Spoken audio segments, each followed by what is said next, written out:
Daniel Turner stared at the small metal cube floating above his desk. His heart beat faster as he realized what this meant. After 15 years of research, he had finally done it.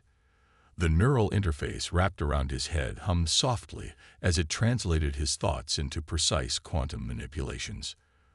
The laboratory was quiet except for the gentle whir of computers and cooling systems. Outside, the Boston skyline glowed in the early evening light of 2157. Empty coffee cups and scattered papers covered every surface, telling the story of countless late nights and failed attempts. "Lisa, are you seeing this?" He called out to his research partner, trying to keep his voice steady. Lisa Morgan looked up from her monitoring station, her eyes widening at the sight of the floating cube. She quickly checked the readings on her screen. "The quantum field measurements are off the charts, Dan. But they're stable. How are you feeling?" "Like I'm holding an invisible string," Daniel replied, carefully moving the cube in a circle. "The neural interface is translating my intentions perfectly. It's not just moving the object, it's manipulating the quantum field around it." Lisa walked over, her hand reaching out to pass through the space between the cube and the desk. No hidden supports, no magnetic fields, no traditional levitation technology. This is real quantum manipulation through thought alone. Daniel gently set the cube down and removed the neural interface. His hands were shaking slightly. "We just proved that the human brain, with the right technological interface, can directly control quantum fields. Do you know what this means?" Lisa sat down, running her fingers through her short brown hair. "It means that Clarke's third law was right. Sufficiently advanced technology really is indistinguishable from magic. We've just turned human beings into what will look like wizards to the rest of the world."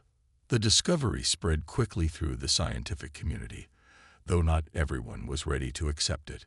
Many senior physicists called it a hoax or a trick. But Daniel and Lisa kept working, refining their technology and documenting every step. 3 months later, they stood before the International Science Council. The large auditorium was packed with skeptical scientists and eager journalists. Daniel wore the latest version of their neural interface, now smaller and more elegant than the early prototype. "Ladies and gentlemen," he began, his voice clear and confident, "today we will demonstrate that humanity has crossed a new threshold. We have learned to bridge the gap between mind and matter through quantum manipulation." The crowd watched in stunned silence as Daniel lifted not just one cube, but 20 objects of different sizes and materials. He made them dance through the air in complex patterns, split them apart, and reassembled them, and even changed their temperature without touching them. "This is not magic," Lisa explained to the audience. "Every effect you see can be measured and quantified. We are using technology to extend human consciousness into the quantum realm, allowing direct manipulation of matter and energy at the most fundamental level." The demonstration ended with thunderous applause. Within days, research facilities around the world began requesting access to their technology. Governments offered funding. Private companies wanted to invest. But it was Dr. Alice Chen from the Quantum Computing Institute who asked the most important question. If we can do this with relatively simple quantum manipulation, what else might be possible? The answer came faster than anyone expected. Within weeks, other researchers using Daniel and Lisa's interface design reported new breakthroughs. Some could alter electromagnetic fields directly.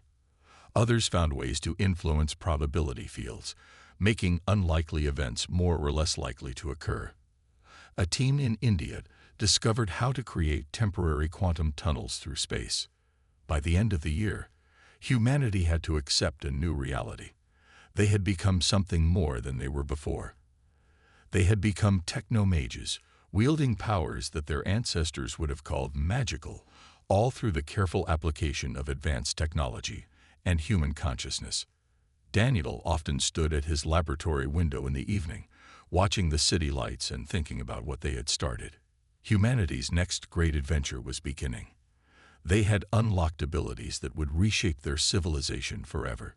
He just hoped they were ready for what would come next. Little did he know that far above Earth's atmosphere, the first alien probes were already watching, recording, and reporting back to their masters about the strange and terrifying powers that humans had suddenly developed. The alien ships appeared on a quiet Tuesday morning in 2158. They emerged from behind the moon, 5 sleek vessels that looked like polished silver arrows. Earth's defense systems spotted them immediately, but before anyone could react, the aliens broadcast their message to every device on Earth. People of Earth, we are the Galactic Federation Council. We come to evaluate your civilization for potential membership. Catherine Mills sat in the United Earth Defense Command Center, adjusting her neural interface. As Earth's lead Techno-Mage specialist, they had called her in the moment the aliens appeared. Her calm demeanor helped steady the nerves of the officials around her. "They think we're an easy target," she said quietly to General Peter Hayes. "Their scans show our level of conventional technology, but they can't detect our quantum manipulation abilities." The general nodded. "Should we show them?" "Not yet," Catherine replied, watching the alien ships move closer. "Let's see what they want first." The aliens requested a meeting with Earth's leaders. They chose a location in neutral space, the International Space Station. 3 alien representatives would meet with 3 human delegates. Catherine was chosen to go, along with the general and Dr. Sarah White, Earth's chief diplomat. The aliens looked almost human, except for their silver skin and large dark eyes. Their leader, who called himself First Speaker Zex, carried himself with obvious superiority. "We have studied your civilization," Zex announced, his translation device converting his words to perfect English. "You have achieved basic spaceflight and begun to understand quantum mechanics. With proper guidance, you might be ready for Federation membership in a few centuries." Catherine noticed the subtle insult in his tone. She glanced at Dr. White, who gave a slight nod. "We appreciate your offer," Catherine said, stepping forward. "Perhaps a small demonstration of our current capabilities would help you evaluate us more accurately." Zex waved his hand dismissively. "Your technology is primitive by our standards. What could you possibly demonstrate?" Catherine smiled. Without warning, she activated her neural interface. The quantum fields around them shifted visibly, creating patterns of light in the air.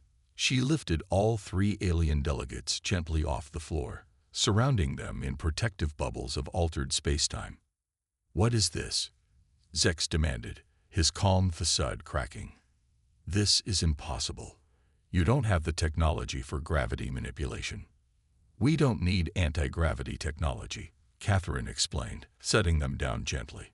"We have learned to manipulate quantum fields directly through our neural interfaces. What you just experienced was a simple demonstration." The other 2 aliens were frantically using their scanning devices. "First Speaker," one said in their own language, which Catherine's interface translated perfectly. "We detect no technology capable of doing this. They are somehow affecting reality itself." Catherine created a small quantum tunnel in front of them, a hole in space that showed the view from outside the station. Then she changed the quantum probability fields around a cup of water, turning it instantly to ice, then steam, then back to liquid. The aliens backed away. Fear showed clearly on their silver faces. "This violates the laws of physics," Zex stuttered. "No," Catherine corrected him. "It simply works with those laws in ways you haven't discovered yet. Humanity has learned to extend our consciousness into the quantum realm. We call ourselves Techno-Mages, though it's all based on science, not magic." The aliens quickly ended the meeting and returned to their ships. Within hours, they had retreated beyond Mars orbit. Their final message was brief. "The Galactic Council will be informed of this development." Back on Earth, Catherine met with the Defense Council. "They'll be back," she said confidently. "And next time, they'll bring others. We need to prepare. Are we ready for what comes next?" General Hayes asked. Catherine touched her neural interface thoughtfully. "We've only begun to understand what we can do. It's time to expand our training program. Every day, we're discovering new applications for quantum manipulation. We need more Techno-Mages, and we need them soon." As she looked out the window at the setting sun, Catherine knew that humanity had just taken its first step onto a much larger stage. The galaxy now knew about Earth's Techno-Mages, and nothing would ever be the same again. In orbit, hidden Federation probes continued to watch Earth, transmitting data about these strange humans who had done the impossible, bridged the gap between technology and what most species could only call magic. The Luna base gleamed under Earth's light, its white domes stretching across the moon's gray surface.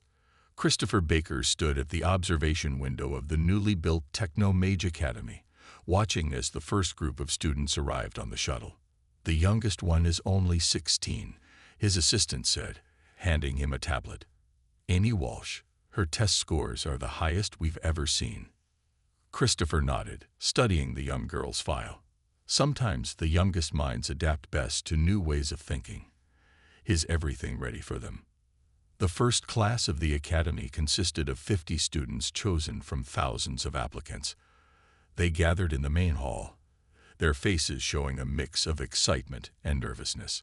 Annie sat in the front row, her neural interface already customized with blue lights that matched her eyes. "Welcome to the first Techno-Mage Academy," Christopher began, his voice carrying easily through the room. "You are here because you showed exceptional potential for quantum manipulation.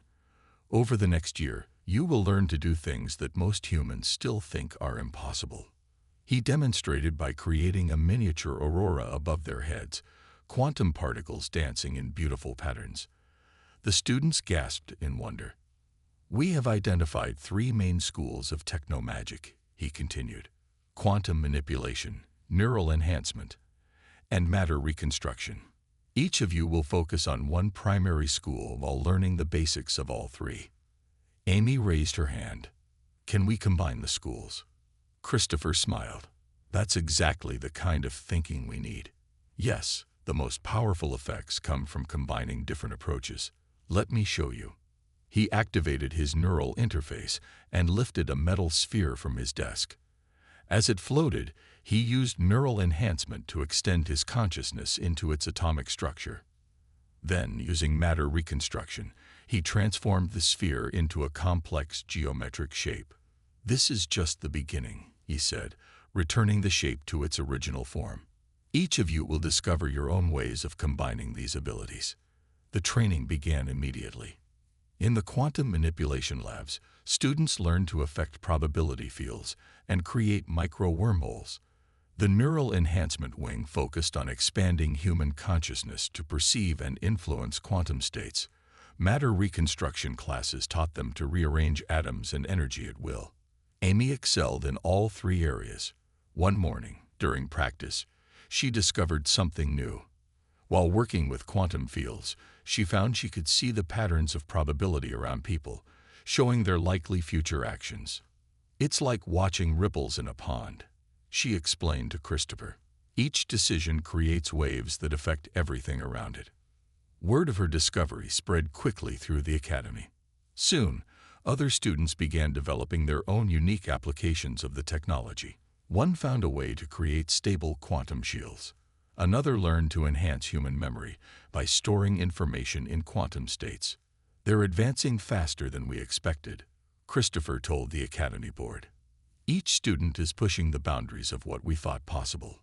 By the end of the first semester, the Academy had to expand its facilities. New training areas were built to accommodate the growing number of specialties. The original 3 schools evolved into dozens of different focuses, each exploring new aspects of techno-magic. Amy's graduation demonstration became legendary. She combined all 3 schools in ways never seen before, creating a display that looked like she was rewriting the laws of physics. She shaped light into solid objects, opened windows into possible futures, and even briefly stopped time in a small area. "What you've all achieved here goes beyond our wildest dreams," Christopher told the graduating class. "You've taken humanity's first steps into a new age of possibility." As the ceremony ended, alerts came in from Earth's defense systems. More alien ships had been detected entering the solar system. This time, they weren't coming to evaluate humanity. They were coming to learn from them. The first class of Techno-Mages was about to face their real test. The galaxy was watching, waiting to see what these strange humans would do next. John Martinez was about to eat lunch when the alarms started blaring. Red lights flashed throughout Luna Base as the emergency announcement echoed through the halls. All Techno-Mages to battle stations. This is not a drill. In the command center, Susan Clark was already bringing up holographic displays of the solar system. Hundreds of enemy ships had just appeared near Jupiter, their engines glowing with an ominous purple light. Zaxthor Dominion warships, she announced as John rushed in. They're not even trying to hide their intentions. Look at their weapon systems, all powered up and ready. The Zaxthor were known throughout the galaxy as technology thieves. They didn't develop their own advances, they took them from others. Now they had come for Earth's Techno-Mage secrets. They think they can just walk in and take what's ours. John activated his neural interface, connecting to Earth's defense network. Not today. The first wave of Zaxthor ships approached Mars. They were sleek, dangerous vessels covered in stolen weapons from a dozen different civilizations. Their leader broadcast a message that boomed through every speaker. Humans of Earth, your techno-magic will belong to the Dominion. Surrender your secrets, and we may let some of you live. Susan smiled grimly. Should we show them our answer? She and John joined hands, combining their quantum manipulation fields. Around Earth, 300 other Techno-Mage pairs did the same.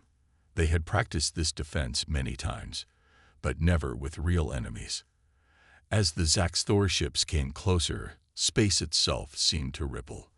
The Techno-Mages weren't just using their abilities separately. They were linking them together, creating effects more powerful than any single person could manage. The first Zaxthor ship fired a plasma beam at Earth. Before it could hit, John and Susan twisted the quantum probability fields around it. The beam curved away, turning in a perfect circle until it hit the ship that fired it. Impossible. The Zaxthor commander shouted. No defense system can do that. We're not a defense system, John replied to the open channel.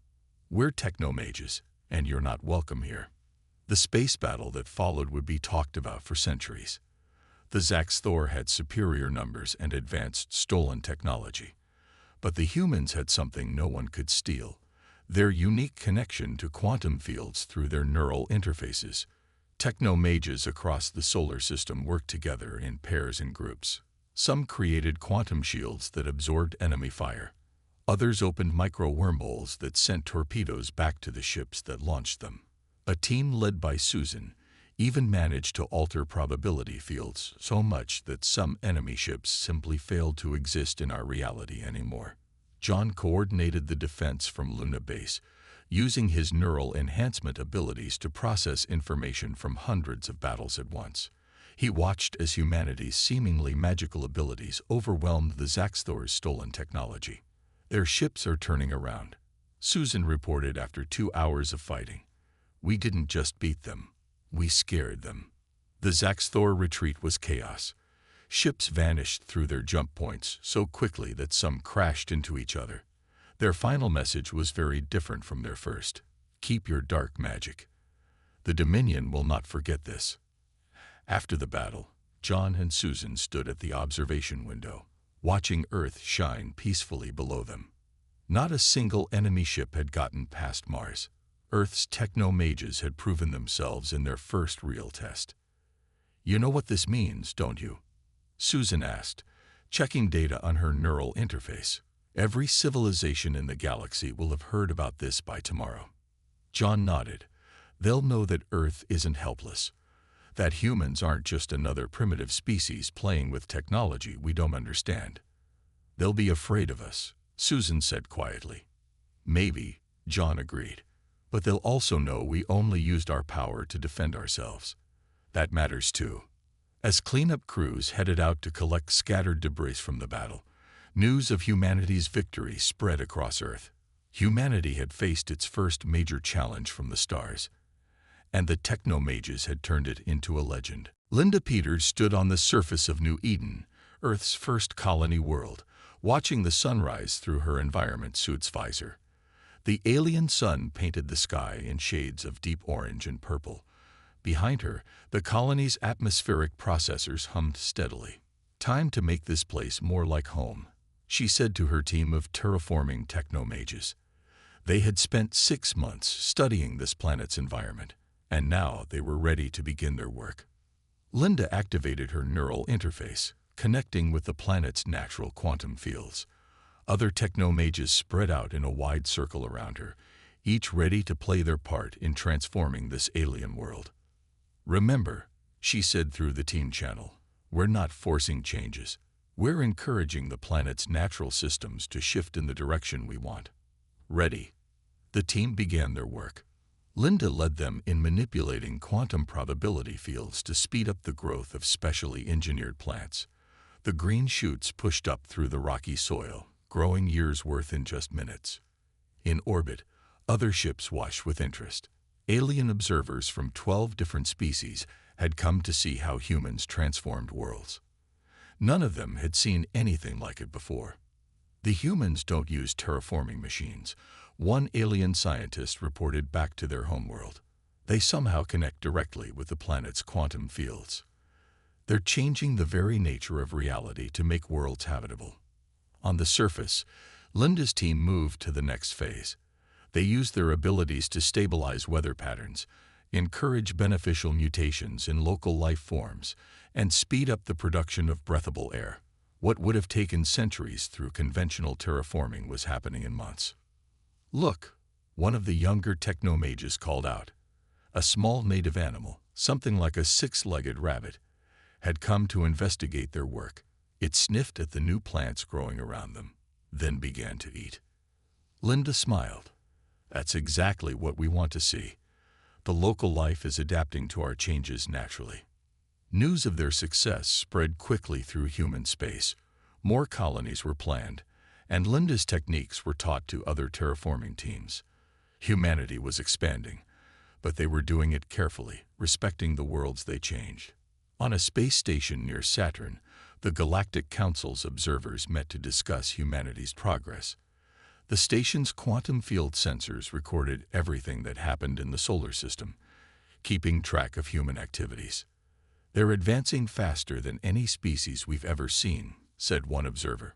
"But they're not aggressive about it. They protect their territory, but they don't try to take from others." Another observer disagreed. "They're too powerful. Their Techno-Mages can reshape planets. What if they decide to use that power against other worlds?" The debate was interrupted by an alert. Linda's team had just achieved another breakthrough on New Eden. The planet's atmosphere was now breathable. Just 6 months after they began their work, it was a new record for terraforming speed. Back on New Eden, Linda took off her helmet for the first time. She breathed in the fresh air, enjoying the smell of new grass and blooming flowers. Around her, the rest of the team celebrated their success. "Send word to Earth," she told her communications officer. "New Eden is ready for colonists. We've made our first real home among the stars." As she watched the sun set on this new world, Linda thought about how far humanity had come. They weren't just exploring space anymore. They were changing it, making new homes for their children. And they were doing it in a way that no other species had managed before. The galaxy watched and wondered what these strange humans would do next. But Linda knew the truth. They were just getting started. There were countless worlds waiting to be transformed, and humanity's Techno-Mages were ready for the challenge. Paul Anderson stood before the Galactic Council, his neural interface glowing softly in the dim light. Next to him, Maria Thompson watched the alien representatives argue among themselves. The news they had just delivered had thrown the council into chaos. "The ancients have returned," the council leader repeated, his voice shaking. "The void hunters who nearly destroyed our ancestors 50,000 years ago are coming back. Are you certain?" "We're certain," Maria said firmly. "Our long-range quantum sensors detected their ships emerging from deep space. They'll reach populated systems within 2 months." The council chamber erupted in frightened voices. Every spacefaring race knew the stories of the Void Hunters, ancient beings who had once tried to harvest all life in the galaxy. Only by hiding had any species survived their last attack. "We can't fight them," one alien representative cried out. "Their technology was beyond us 50,000 years ago." "It still is." Paul stepped forward. "Maybe you can't fight them, but we can." The room fell silent. All eyes turned to the two human Techno-Mages. Just 5 years ago, these same council members had feared humanity's strange powers. Now they were their last hope. "What can you possibly do against the Void Hunters?" the council leader asked. Maria activated a hologram showing their plan. "We've assembled a team of our best Techno-Mages. While conventional weapons might not work against the ancients, our quantum manipulation abilities operate on a completely different level. We don't rely on technology alone," Paul added. "We connect directly with the quantum fields of reality. Even the Void Hunters can't ignore those laws of physics." After much debate, the council agreed to support the human plan. They had no better options. 3 weeks later, Paul and Maria led a fleet of ships toward the approaching Void Hunters. Their team included 30 of Earth's most powerful Techno-Mages, each specially trained for this mission. The Void Hunters' ships were massive black spheres that seemed to absorb light. As they approached, every sensor and scanning device in the human fleet stopped working. "Their technology is trying to disable us," Maria reported. "But they don't understand. We don't need technology to see them." The Techno-Mages joined their consciousness through their neural interfaces, creating a network of awareness that spread across space. They could see the quantum fields the Void Hunters were using to power their ships. The battle began. The Void Hunters fired weapons that could tear apart matter at the atomic level. But the human Techno-Mages worked together to twist quantum probability fields, making the weapons miss or malfunction. Paul led the first direct attack. His team created quantum tunnels that bypassed the Void Hunters' shields completely. Maria's group altered probability fields around the ancient ships, causing critical systems to fail. The Void Hunters, faced with abilities they had never seen before, tried to retreat. But the humans had prepared for this. Working together, all 30 Techno-Mages created a massive quantum field that trapped the ancient ships in normal space. "Impossible," the Void Hunters transmitted. "What manner of beings are you?" "We are human Techno-Mages," Paul replied, "and we protect our galaxy." The battle ended with the Void Hunters' surrender.